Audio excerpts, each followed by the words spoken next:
I wanted to try my hand at my very own ghost painting, so I had this old thrifted painting on hand. It's small in a circular oval frame, and I just took the backing off, and I didn't want to get too complicated here, so instead of using paints, I actually chose to use my watercolor and my chalk markers. I just removed the old painting, which was just a simple piece of paper. It wasn't anything fancy, and then I decided to take a light brown gray color and just go over the entire painting to give it a darker, richer color.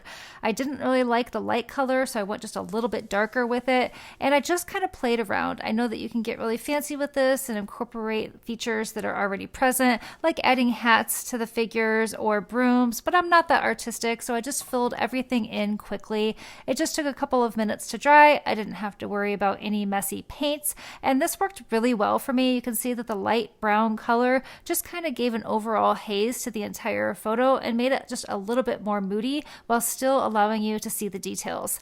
I then used a pencil to kind of trace out some of my features. I wanted to make a ghost in the corner and I wanted to make a tree in the side.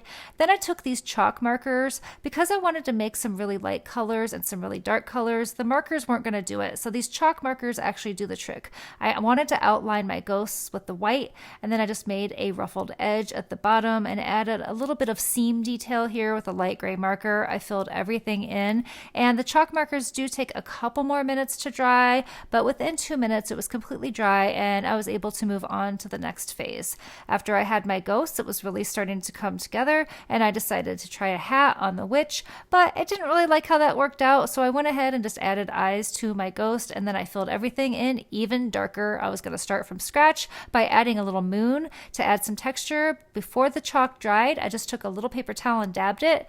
Then I just hand painted a tree and some bats in the center. You can still see a little bit of the landscape. I put it back in the frame, and I'm extremely pleased with it. It didn't come out like I originally planned. I was going to get a lot more fancy with it, but in the end, the simple ghost with a moon and bats and a scary tree turned out just perfect.